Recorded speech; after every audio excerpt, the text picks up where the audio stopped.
This is gonna make her feel better. She's sleeping through the night yet? No. She must be. Yo, halo sob, gimana kabar kalian? Yang pastinya sehat bukan? Ya, mudah-mudahan sehat selalu sob. Nah, film yang akan diceritakan kali ini adalah sebuah film yang diadaptasi dari kisah nyata. Judulnya adalah The Good Nurse. Film ini baru saja dirilis pada tahun 2022, dibintangi sama dua aktor pemenang Oscar yaitu Eddie Redmayne dan juga Jessica Chastain. Dikisahkan seorang perawat rumah sakit tiba-tiba menemukan fakta kematian misterius para pasien yang dirawat, dan dia harus berjuang membantu polisi untuk mengungkap kasus ini, di mana pihak rumah sakit berusaha menyembunyikannya. Semoga alur cerita film ini bisa menghibur kalian semua, dan langsung aja kita masuk ke alur ceritanya. Film ini bercerita tentang seorang wanita bernama Amy Loren. Saat itu dia bekerja menjadi seorang perawat di Parkville Memorial di New Jersey, Amerika. Dikala itu, Amy dipanggil sama atasannya karena Amy selalu mengizinkan kerabat pasien menginap di kamar, padahal itu dilarang. Mereka lagi kekurangan orang untuk berjaga di shift malam. Karena itulah mereka akan merekrut satu orang yang berpengalaman. Setelah itu, Amy kembali melanjutkan pekerjaannya, mengurus seorang pasien koma bernama Holly. Amy harus sendirian membalikkan tubuh Holly sampai dia merasa sakit di jantungnya. Amy harus beristirahat sejenak, memulihkan kondisinya sendiri.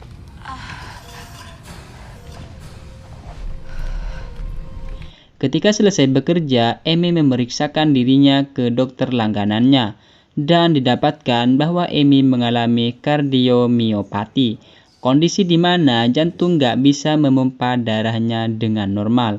Jika terus bekerja seperti itu, maka Amy akan menderita jantung koroner dalam hitungan bulan. Dokter menyuruhnya Amy untuk fokus menjaga jantungnya berfungsi selama mungkin, supaya Amy bisa dimasukkan ke dalam daftar transplantasi jantung. Bahkan dia diingatkan risiko terkena serangan stroke-nya akan tinggi. Kondisi kesehatan seperti ini tentunya membuatnya sedih.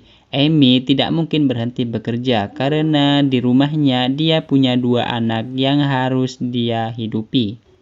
Jika diambil cuti, maka dia tidak akan mendapatkan gaji. Ditambah lagi, Amy tidak ada tabungan dan belum mendapatkan asuransi kesehatan.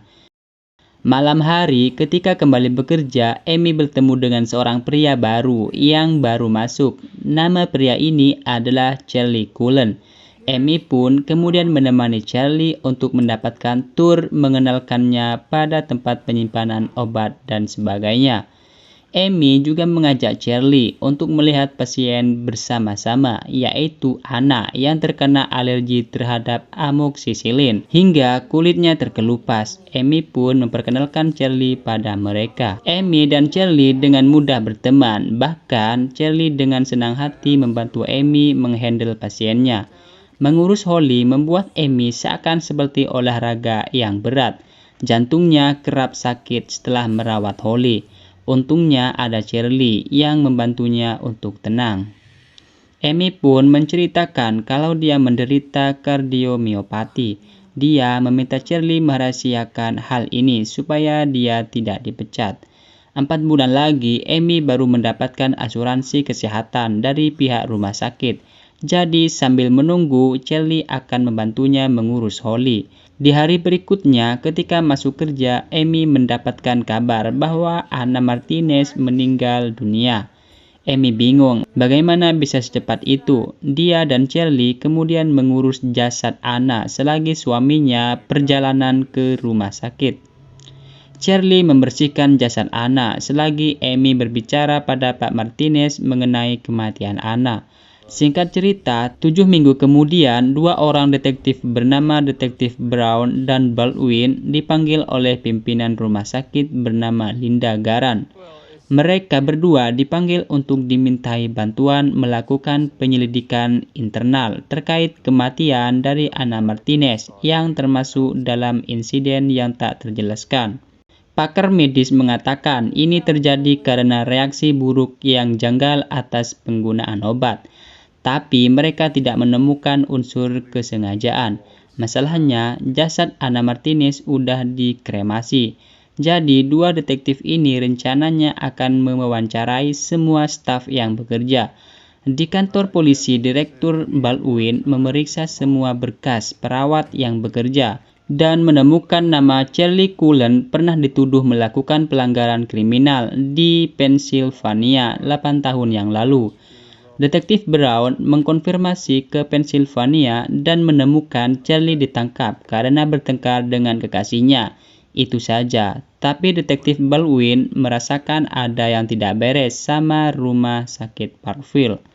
Pada suatu malam, Linda Garan mengumpulkan semua staf untuk diberikan pengarahan terkait interview yang akan dilakukan oleh kepolisian. Masalahnya, Linda akan ikut mengawasi wawancara pada staf. Hal yang membuat detektif Baldwin dan Brown kesal, tapi mau tidak mau mereka harus melakukannya. Ketika itu, giliran Amy yang diwawancarai. Di saat yang sama, Linda dipanggil oleh sekretarisnya sehingga dia keluar. Kesempatan itu langsung dimanfaatkan oleh detektif Baldwin. Ia bertanya lebih bebas pada Amy. Dari berkas tersebut, Amy melihat kejanggalan karena kadar glukosa Ana Martinez menunjukkan angka yang salah. Tidak ada tes C5-time. Artinya, insulin dalam jaringannya tidak dihasilkan oleh tubuhnya sendiri. Bisa jadi dimasukkan oleh orang lain. Selain itu juga, Ana Martinez bukan penderita diabetes. Ketika Linda datang, mereka lalu menghentikan pertanyaan tentang insulin dan menanyakan tentang Charlie Cullen. Amy pun menjawab, Charlie adalah perawat berpengalaman yang bekerja dengannya. Dan tidak mungkin Charlie yang melakukan kelalaian itu. Detektif Baldwin meminta hasil investigasi internal yang dilakukan oleh Linda selama 7 minggu kemarin. Linda pun berjanji akan mengirimkan hasilnya besok pagi. Di lain waktu, Amy tetap melakukan tugasnya. Ketika harus memberikan CPR pada pasien yang sekarat, Amy melakukannya dengan susah payah. Kondisi jantungnya membuatnya gampang lelah. Charlie selalu membackup Amy dan berusaha menolongnya. Bahkan dia juga mengantarkannya Amy check up ke dokter jantung. Charlie menyuruh Amy memberitahu anak-anaknya supaya jika terjadi sesuatu mereka sudah bisa melakukan pertolongan pertama atau meminta pertolongan ke 911. Paling tidak Amy harus bertahan 2 bulan lagi sampai dia mendapatkan asuransi kesehatan. Di rumah Amy pun kemudian memberitahu Alex mengenai kondisi jantungnya. Charlie juga mengajari Alex prosedur memanggil 911 dan lain-lain. Detektif Baldwin dan Brown akhirnya mendapatkan hasil investigasi internal dari Linda. Mereka pikir akan mendapatkan berkotak-kotak berkas, tapi mereka heran cuma dapat satu map tipis berkas investigasi internal yang katanya dilakukan selama 7 minggu. Dengan kesal, detektif Baldwin mendatangi Linda menanyakan tentang bukti hasil investigasi yang dia berikan. Baldwin ingin Linda menyerahkan bukti yang dia tahan dan membentak Linda dengan menyuruh Linda mengesampingkan nama baik bisnis rumah sakit. Sit the fuck down. You know exactly what you're doing. Linda tampaknya khawatir dengan masa depan rumah sakitnya jika memang terbukti ada malpraktik di sana. Karena pelakuan detektif Baldwin, dia akhirnya ditegur sama atasannya dan dia dilarang masuk ke rumah sakit lagi. Kasus ini buntu karena jasad Ana Martinez udah dikremasi. Sehingga tidak ada adopsi bukti yang mereka temukan pun jadinya percuma juga. Suatu hari, Amy mendapatkan pasien baru, keluarga kecil dengan 1 anak bayi yang baru lahir. Perempuan bernama Kelly mengalami kecelakaan sehingga harus dirawat di sana. Kelly sangat responsif meladeni candaan Amy tentang Vanessa anak bayinya. Tapi besok malamnya ketika Amy mengecek kondisinya, Kelly terlihat aneh. Dia tidak merespon perintah yang diberikan Amy, bahkan tidak ingat sama Vanessa, anaknya sendiri. Amy pun segera menelpon suaminya Kelly, dan di saat yang bersamaan Kelly mengalami kejang-kejang. Kelly meninggal dunia pada malam itu. Tom yang baru datang sambil menggendong Vanessa pun tak kuasa menahan sedihnya. Besok paginya di rumahnya Amy kedatangan Brown dan Baldwin. Amy pikir dia akan ditanya mengenai kematian Kelly. Ternyata mereka hanya ingin meminta bantuan Amy terkait kasus Anna Martinez. Brown dan Baldwin akhirnya tahu ada korban lain. Mereka menanyakan Amy kembali tentang Charlie Cullen karena pihak rumah sakit bekas dia bekerja tidak mau buka suara terkait Charlie. Amy tidak percaya Charlie adalah orang yang jahat. Baldwin dan Brown meyakinkan Amy bahwa mungkin Charlie tidak seperti yang Amy kira. Fakta bahwa di darah Kelly mengandung insulin membuat Amy mulai curiga bahwa ada yang tidak beres. Apalagi ini kasus kedua dan polisi mencurigai Charlie karena itu. Suatu hari Amy bertemu dengan temannya yang bernama Lori, yang juga seorang perawat di rumah sakit lain. Kebetulan dia pernah bekerja dengan Charlie. Jadi Amy bertanya tentangnya. Lori langsung bercerita bahwa ada rumor tentang Charlie, bahwa dia bertanggung jawab atas beberapa kematian pasien, bahwa Charlie membuat pasien overdosis, ditemukan insulin di cairan infus pasien, bahkan ada yang menyuntikkan itu. Sebelum diberikan pada pasien, Lori berkata itu cuma rumor aja, karena ketika Charlie bekerja mereka banyak mendapatkan kematian. Tapi ketika Charlie pergi, mereka cuma mendapatkan kematian paling sedikit 1 bulan sekali. Amy seperti mendapatkan sambaran petir.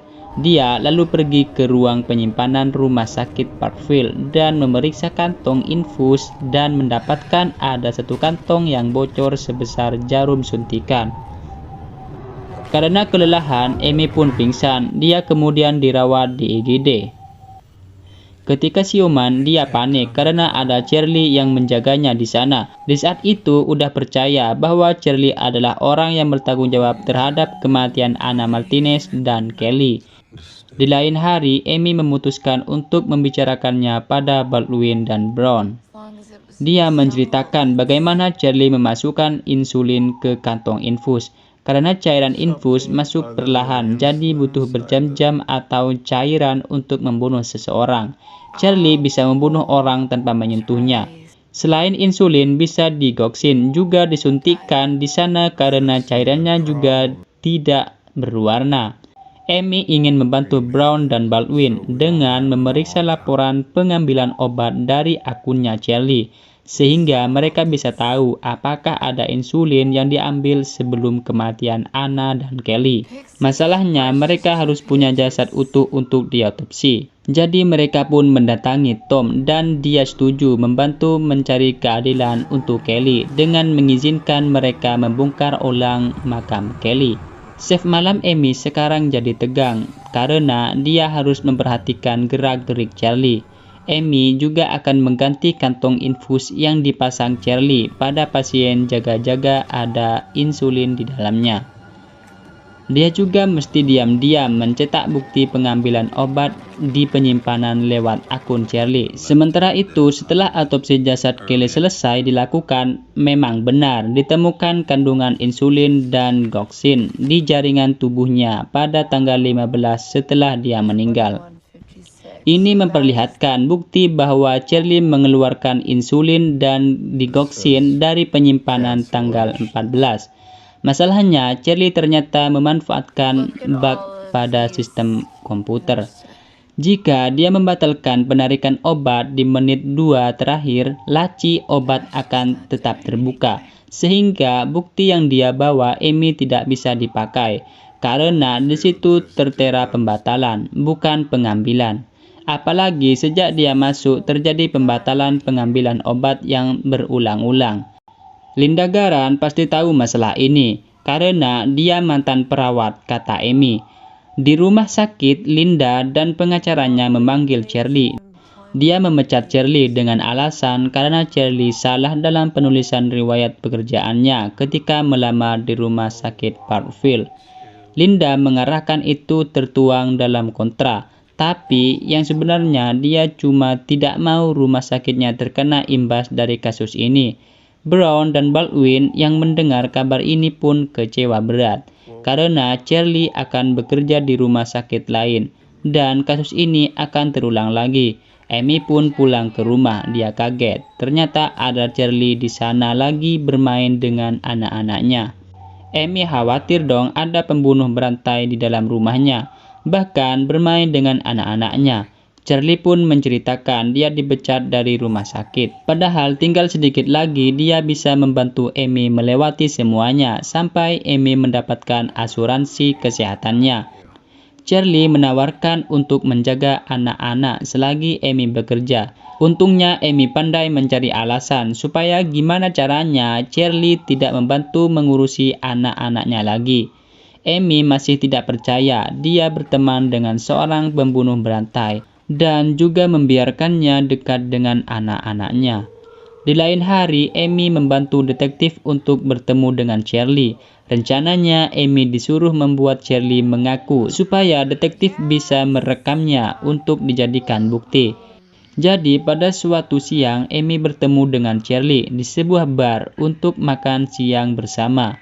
Di sana, Charlie mengabari kalau dia udah bekerja kembali di rumah sakit Ellsworth.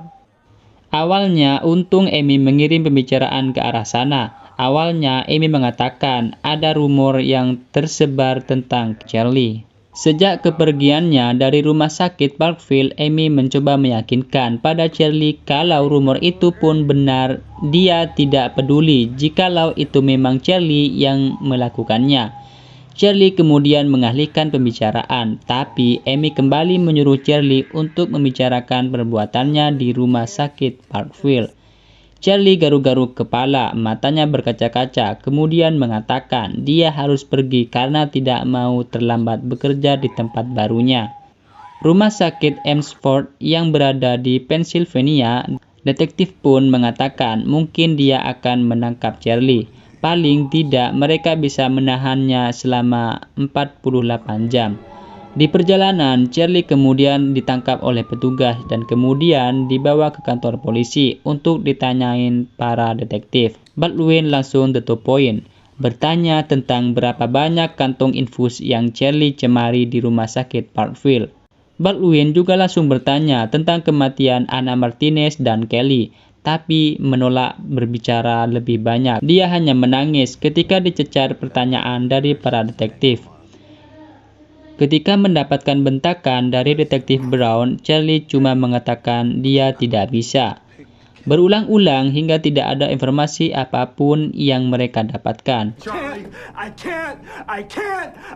Detektif Baldwin pun melaporkan pada Amy bahwa mereka akan melepaskan Charlie besok pagi karena tidak ada bukti atau pernyataan yang bisa mereka pakai untuk menahan Charlie lebih lama lagi. Karena memikirkan nasib dia dan anak-anaknya, Amy pun memberanikan diri untuk menjenguk Charlie di kantor polisi. Peran Amy di sini tidak lebih dari sekadar orang yang menjenguk temannya yang lagi kesusahan. Amy mencoba menyentuh hati Charlie dengan mengingatkannya tentang di mana ketika Charlie dengan begitu baik dan murah hati membantu Amy selama ini, menyembunyikan penyakitnya dari pihak rumah sakit dan membantu pekerjaannya ketika shift malam. Amy mengatakan dia tidak akan pernah mengerti apa yang udah Charlie lakukan. Yang jelas bagi Amy, Charlie adalah orang yang baik. Karena Amy, Charlie pun mulai menyebutkan nama-nama yang dia ingat, termasuk Anna Martinez dan Kelly. Untuk menghindari hukuman mati, Charlie mengakui pembunuhan atas 29 orang saja. Sedangkan jumlah korban sebenarnya diyakini sebanyak 400 orang. Dan dia tidak pernah menjelaskan motif kenapa dia melakukan hal itu. Saat ini dia menjalani 18 hukuman seumur hidup berturut-turut dan tidak akan dibebaskan sampai tahun 2403. Selama 16 tahun jadi perawat, banyak rumah sakit yang curiga padanya, tapi tidak ada yang pernah menghentikannya dan tidak pernah ada proses pidana. Sedangkan Amy, dia menjalani operasi jantung yang dia butuhkan dan saat ini hidup di Florida dengan anak cucunya. Dia jadi pahlawan karena menghentikan kasus pembunuhan berantai dan saat ini dia masih menjadi The Good Nurse atau perawat yang baik. Dan film pun selesai. Mungkin itu saja cerita film kali ini. Saya Amex Movie, sampai jumpa.